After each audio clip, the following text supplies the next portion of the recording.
Voilà, il nous reste deux présentations et ensuite la petite expo, réalité virtuelle et maths musique. Donc c'est un grand plaisir d'introduire Carlos Agón, qui était vraiment la première personne que j'ai rencontrée à l'IRCAM en 98, et depuis on ne s'est jamais quitté. Et donc non, voilà. Enfin, on a continué à faire plein de choses ensemble.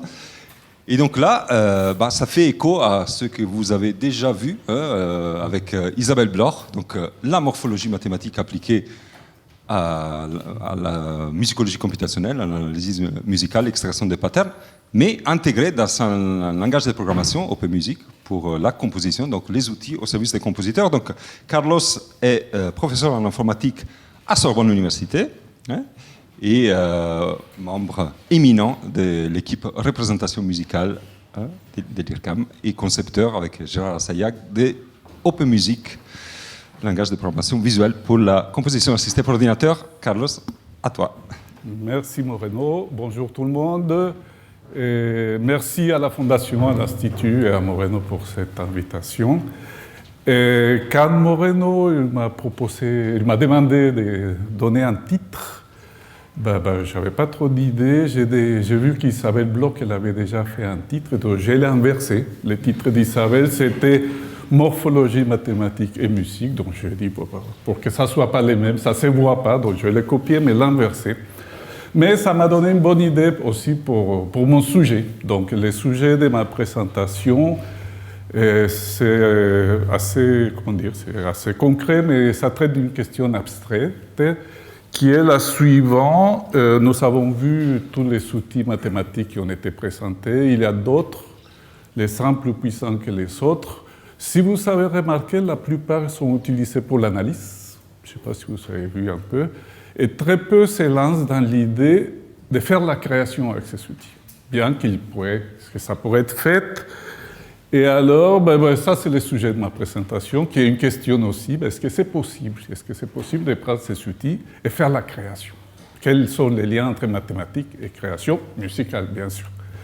Et donc, c'est ça que je vais vous présenter. Et je vais le présenter avec un exemple, qui prend un outil qui a été présenté ce matin par Isabelle Bloch, qui s'appelle la morphologie mathématique. Donc, pour ceux qui étaient là, et pour ceux qui n'étaient pas là, je ferai un petit résumé dont Isabelle, vous l'avez vu ce matin. Elle nous a dit que la morphologie mathématique, c'est une discipline mathématique, surtout algébrique. Ça, c'est ce que je retiens, c'est la partie algébrique. Et elle est venue depuis une dizaine d'années. Elle nous a dit, écoutez, ça serait bien si on applique, parce que c'est un succès impressionnant en images.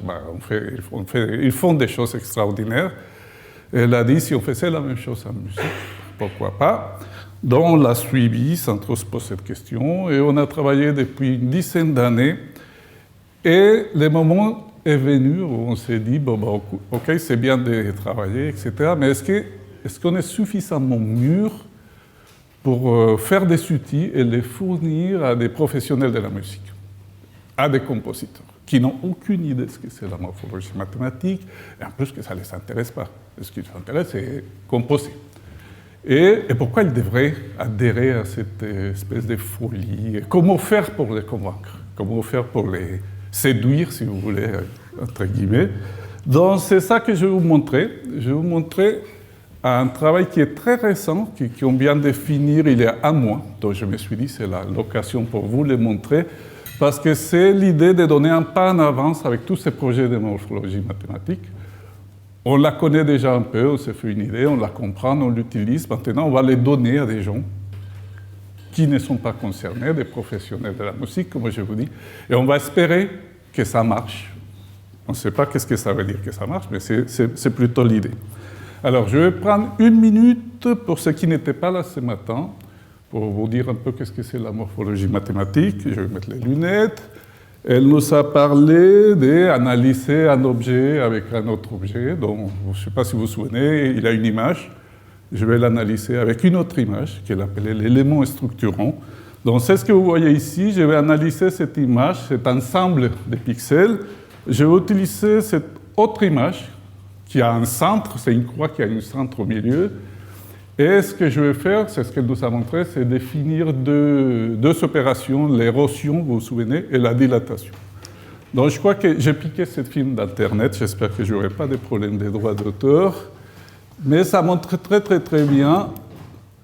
Donc vous voyez là la croix qui se déplace, et à chaque fois qu'il touche l'image verte, elle ajoute un point. Donc il dilate l'image, et le résultat final, ça c'était l'image originale, mais élargie avec cette petite pointe orange. La érosion, par contre, elle va se balader aussi, mais il va falloir que la croix soit complètement contenue dans l'image pour qu'elle le garde. Sinon, elle l'efface. Donc, les petits points jaunes que vous avez vus, c'est des points qui ont été enlevés. Donc voilà, c'est ça un peu l'idée. Et nous, on s'est dit, c'est notre hypothèse, on s'est dit peut-être que cette façon d'agir, de faire les images, pourrait s'appliquer à la musique. Bien sûr, on n'est pas très naïf, et il y a un rêve depuis un bon moment de dire musique et image, c'est la même chose, musique et couleur. C'est pas nous, on travaille sur la musique avec des objets musicaux, mais c'est plutôt cette méthodologie, cette espèce d'algorithme, parce que vous voyez que c'est un algorithme, hein, je vais prendre mon objet, je les balade, etc., etc. Est-ce qu'on peut faire ça et l'appliquer à la musique? Alors, pourquoi j'y crois? Je cherchais 3 raisons. Primo, parce qu'on n'est pas les premiers à faire ça. Il y a plein de gens qui ont fait des utilisations de mathématiques, probabilités, je sais pas, théorie des groupes, et qui ont fait de la musique intéressante. Si on pense à Xenakis, par exemple, à toute l'école américaine dont Alexandre nous a parlé, etc. Bon, ça marche. Oui, il a une chance que ça marche pour nous aussi, que ça fasse écho chez des compositeurs. Alors, moi, personnellement, je suis très séduit par cette idée d'éléments structurants. C'est-à-dire, la musique, ça fait beaucoup de sens. Si vous voulez étudier quelque chose, vous pouvez prendre un autre outil, mais le meilleur outil, c'est les mêmes objets qu'on était en train d'étudier. Étudier un accord, une série d'accords, avec comme loop un accord en particulier, c'est des choses qui font beaucoup de sens. Et ce qui me plaît beaucoup, et c'est ça ma 3e justification, c'est le caractère algébrique et abstrait de ces 2 opérations. Donc ça, je vais vous l'expliquer très rapidement. Voici mon algorithme. Je suis informaticien, je fais des algorithmes. Je vous présente un algorithme qui fait ce que je viens de vous montrer en image. Donc, vous faites l'érosion de A par B, vous trouvez toutes les translations de A dans B, vous prenez la première et après vous appliquez l'union de la première avec les résultats avec la 2e et les résultats avec la 3e, et à la fin vous avez votre objet. C'est un algorithme simple, que tout le monde comprend. Sauf que, si on regarde un peu plus en détail, si je veux appliquer ça en musique, il va falloir que je dise qu'est-ce que c'est un objet musical. Ce n'est pas un ensemble de pixels, vous êtes d'accord? Qu'est-ce que ça veut dire faire une translation? Dans la croix, il avait un centre, vous vous souvenez? C'est quoi les centres d'un objet musical? C'est compliqué. Et l'union, c'est quoi l'union des 2 rythmes, par exemple? Donc, il faut utiliser la morphologie mathématique, mais il faut adapter toutes ces choses-là à la musique. Et c'est ça qu'on a fait. Et c'est ça qu'on a fait avec les logiciels que je vais vous montrer, qui s'appelle OMM pour Open Music Morphologie Mathématique. Ça, c'est pas très important. Mais l'idée, c'est qu'on a développé un ensemble d'outils qui vont implémenter cet algorithme avec des différents types d'objets musicaux. Alors, pourquoi j'ai mis cette liste des 3 objets? Parce que quand même, l'expérience nous a montré qu'il faut être fin et stratège pour ne pas faire fuir les compositeurs. Donc, l'idée, c'est qu'on ne peut pas les jeter toutes ces choses-là.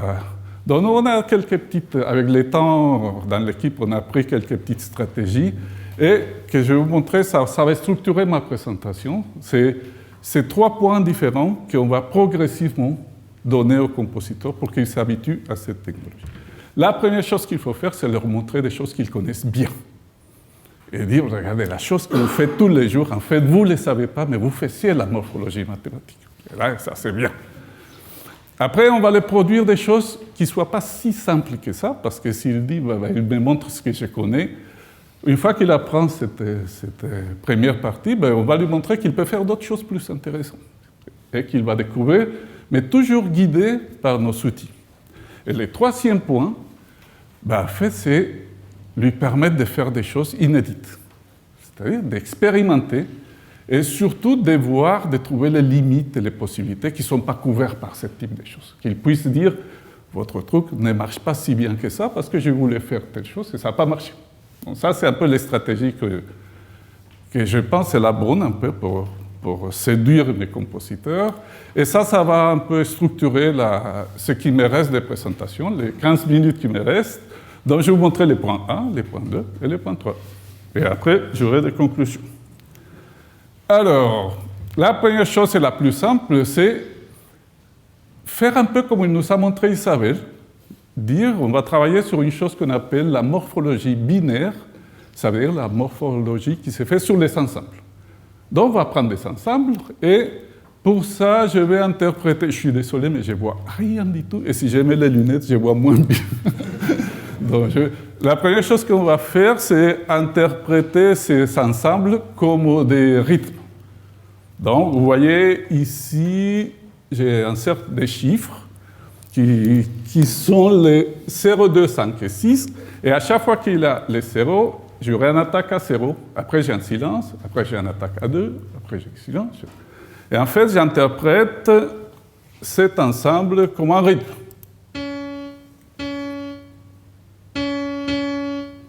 Vous voyez bien. Alors, les 0,3, c'est un rythme beaucoup plus simple. 0, 1, 2. Et on va faire une érosion des premiers rythmes par les deuxièmes rythmes.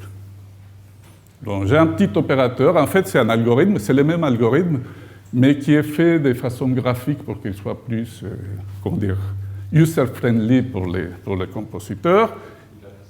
Il connecte la dilatation et les résultats, vous les voyez là ça c'est ces rythmes.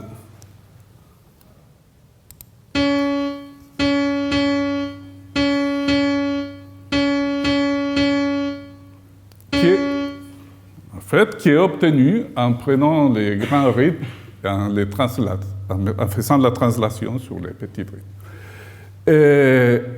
Et ça, ils connaissent tous, parce que ce matin, même Gérard, il a parlé des multiplications d'accords, Moreno, Manu, il a parlé des canons rythmiques, et en théorie américaine, il a des opérations aussi très connues, ça s'appelle transposer et combiner.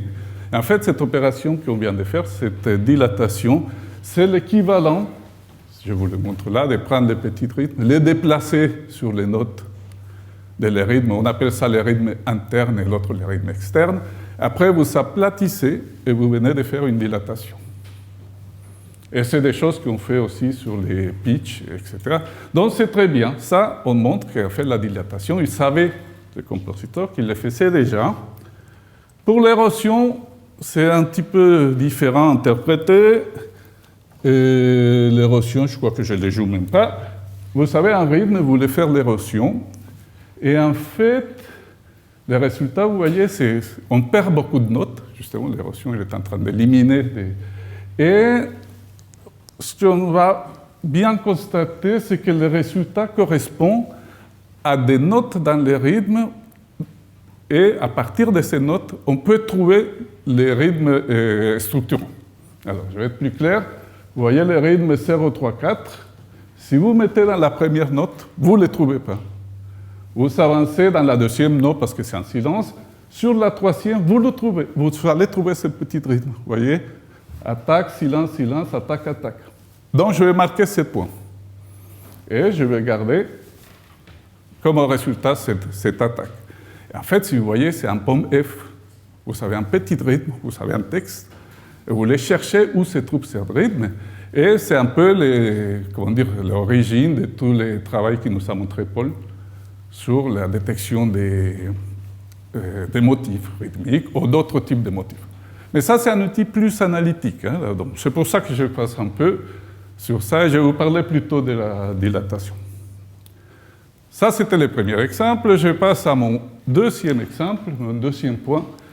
Et ça commence à devenir plus intéressant parce que ça, c'est un autre type de morphologie. C'est ce qu'on appelle la morphologie sur les fonctions.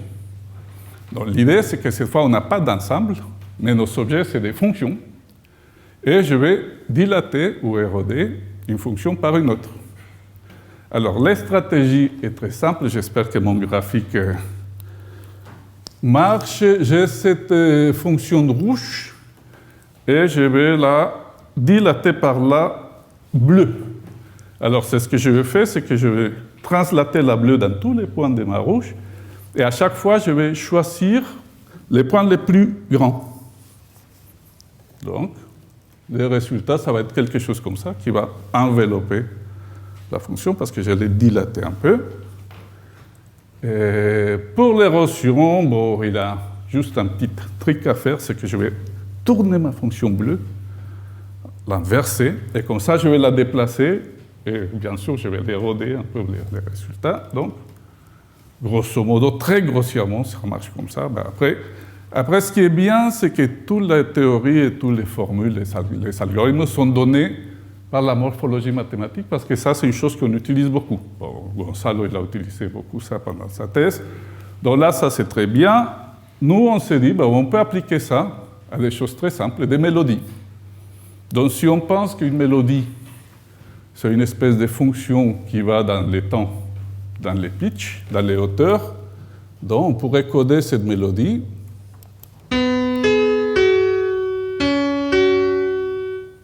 comme une fonction. Et on pourrait se lancer directement à faire des dilatations d'une mélodie par une autre mélodie. Et là encore, on retrouve des choses très connues. Si vous savez cette mélodie, et vous la dilatez par une mélodie d'une seule note, vous savez, une transposition. Si vous savez cette mélodie et vous la dilatez par une mélodie d'une seule note, mais qui commence plus tard, vous aurez une translation plus la dilatation. Et si vous savez cette mélodie et vous la dilatez par cette autre, celle-là, mais vous savez, une petite de basse.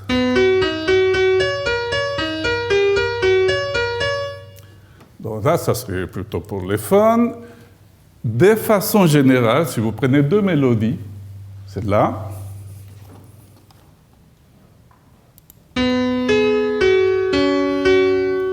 vous la dilatez par celle-là, ben vous obtenez celle-là.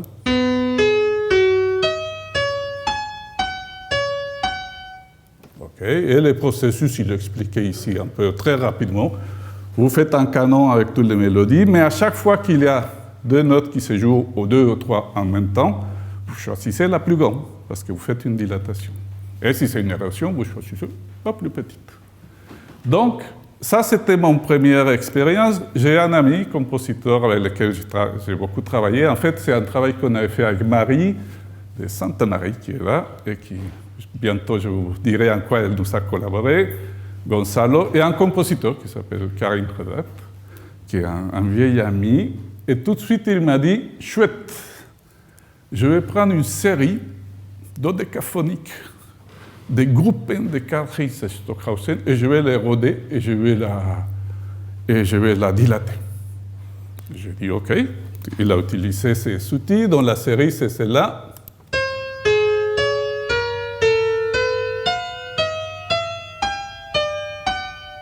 Alors, je vous joue la dilatation ici.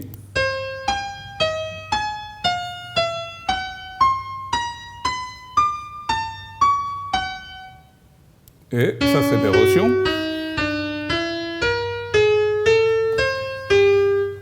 Et alors, comme Roger m'attendait, il m'a dit, votre truc, ça ne sert à rien. Ça ne fait rien.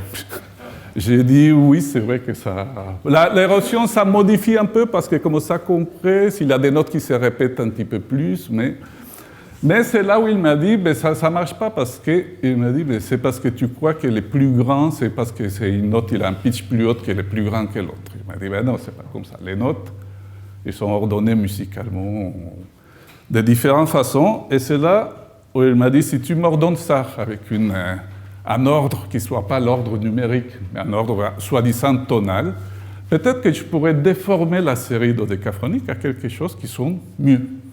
Alors là, j'ai appelé Gonzalo, je lui ai dit, Gonzalo, c'est quoi un ordre tonal? Il m'a dit, bah, c'est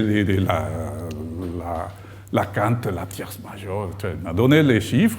Et à la place d'utiliser une érosion avec de l'ordre des chiffres, je vais utiliser cet ordre qui est musical. Et vous voyez quand même que vous vous souvenez un peu de la série, ça c'est les...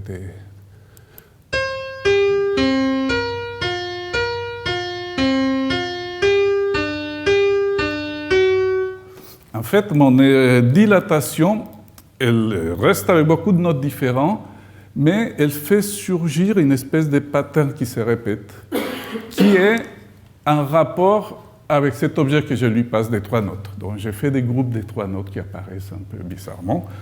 Et ce qui est plus intéressant, c'est l'érosion que je vous joue tout de suite.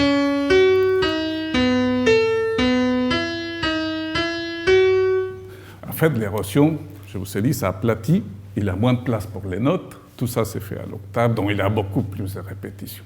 Alors, la chose que je ne maîtrise pas, et que lui, il maîtrise, c'est ça. Et je crois que c'est une question qui a été posée ce matin. Comment on choisit cet élément structurant? Ah ben, ça, je ne sais pas. Donc, lui, il a dit, je vais les modifier avec 3 notes pour faire une intuition. Il est content, il est jamais content de mon compositeur, mais pour une fois, il m'a dit, bon, ça peut servir à quelque chose. Je vais voir. Pourquoi il joue? Pardon.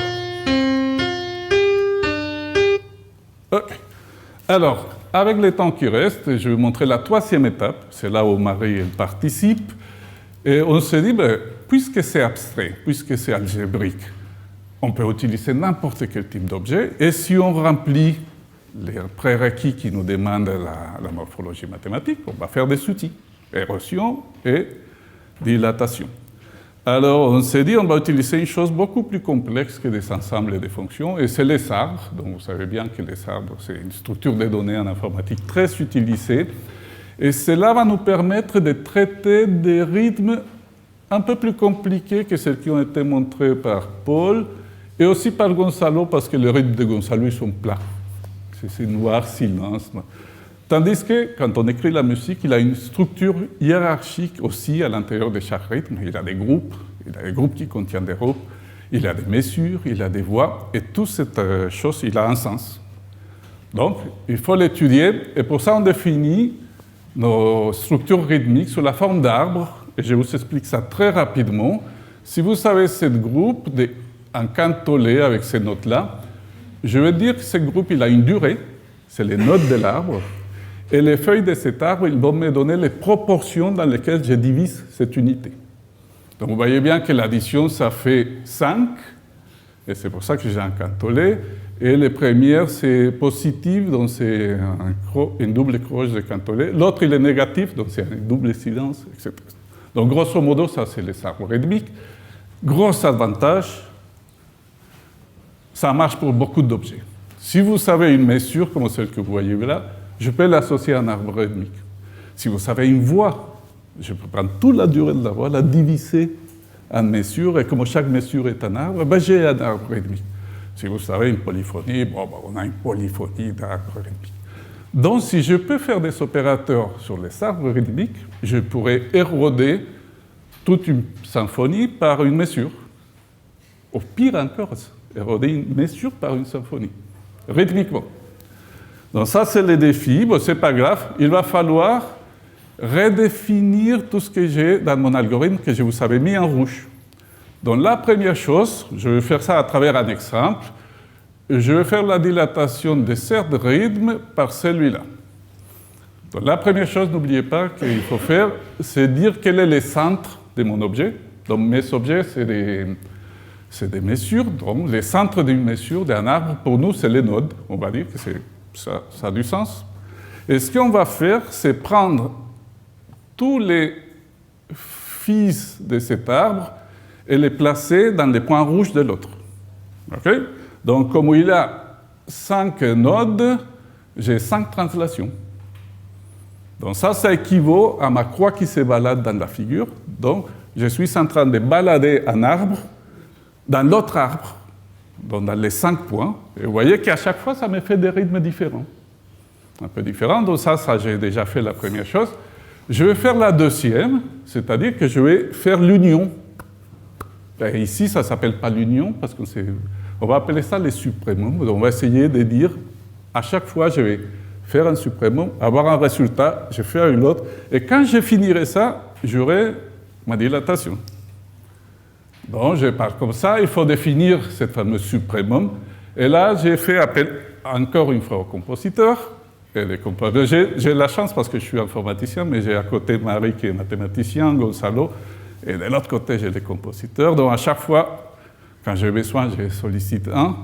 Et le compositeur, il a des théories pour ces arbres, etc. Il m'a dit, faire l'union, c'est très simple. Et vous allez avoir à chaque niveau, vous allez aplatir un peu ces notes, et vous faites l'union. Vous faites l'union. Dès qu'il y a au moins une note allumée, vous la prenez. Si c'était l'intersection, il faut que les deux soient allumés. Bon, je ne rentre pas dans les détails, mais vous prenez ces 2 arbres et vous obtenez celle-là, avec cette méthode. Et on le fait plusieurs fois. Et à la fin, vous savez le résultat d'avoir pris ces rythmes et de l'avoir dilaté par celle-là. Et si on les joue, bon, ben, ça fait un rythme.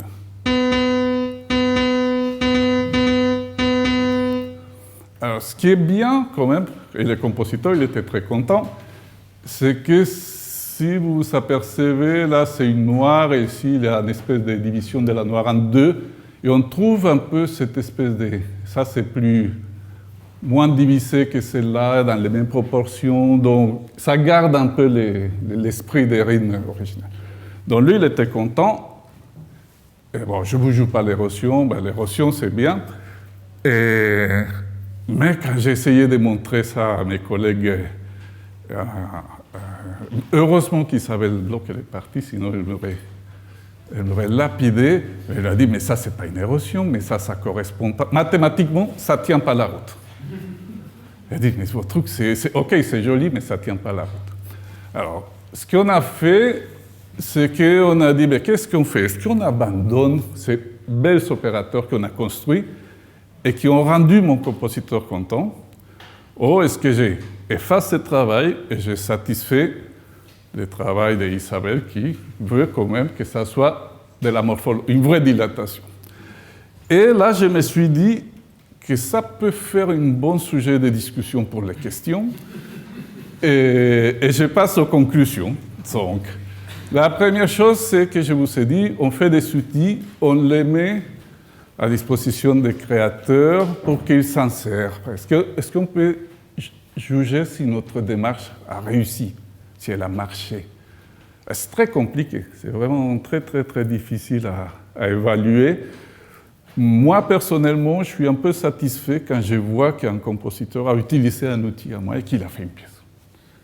Quelque part, c'est une espèce de satisfaction, mais la juger si c'est de la morphomate, c'est un petit peu plus compliqué. Et on a une série quand même de livres dans lesquels on répertorie toutes les pièces qu'on fait en utilisant nos outils. Donc, si un jour il y a une pièce qui fait morphomate et musique, donc comme je vous dis, on serait content. Et c'est très compliqué. J'ai parlé de création, j'ai parlé d'analyse. Les gens qui travaillent un peu dans ce groupe de maths et musique diront tout le temps que l'analyse sert à la composition.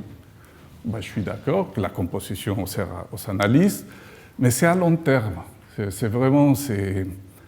L'analyse, il faut qu'il fasse presque des lois, des règles pour qu'un compositeur s'en serve. Et ça, on n'a pas le temps. C'est-à-dire, on n'a pas le temps de laisser mûrir cette expérience. Et c'est pour ça qu'il faut faire quelque chose, il faut faire des démarches. Alors, ma question, avec cette question, je vais vraiment conclure. OK, premier point, je suis content d'avoir trouvé les canons rythmiques. Deuxième point, ça me plaît le truc de mélodie qui dilate une autre. Mais qu'est-ce que je vais faire avec les rythmes? Donc, la solution est la suivante qu'on a pris en compte. Il faut faire un parallèle. C'est-à-dire, il faut laisser les compositeurs utiliser les outils mauvais. Mauvais, entre guillemets, mathématiquement mauvais. On serait super triste avec Marie si on n'arrive pas à définir les traits des arbres. Mais ça, on va les faire. Mais une fois qu'on les définira, et si ça ne marche pas musicalement, on ne serait pas content non plus. Alors la conclusion, vraiment, et comme ça on laisse du temps pour les questions, je crois qu'il faut faire les deux. Et que de temps en temps, ça arrive, une belle coordination, mais ce n'est pas tout le temps. Hein, ça, les tigres, ils ne chassent pas à tous les coups. Hein, ça, des fois oui, des fois non. Donc, merci. Merci, Carlos.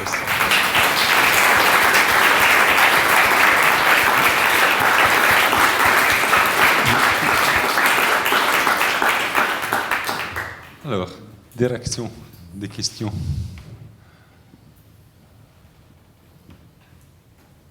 Là, tu touches, je pense que tu touches une vraie question. D'ailleurs, voilà, ça me fait penser.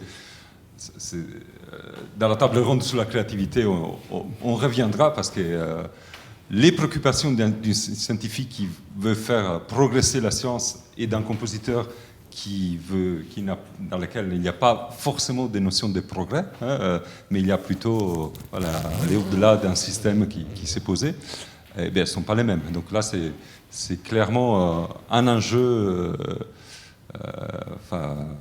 presque épistémologique, hein, qui est à la base des tons, de ta propre réflexion. Oui. Emilio. Je passe le micro.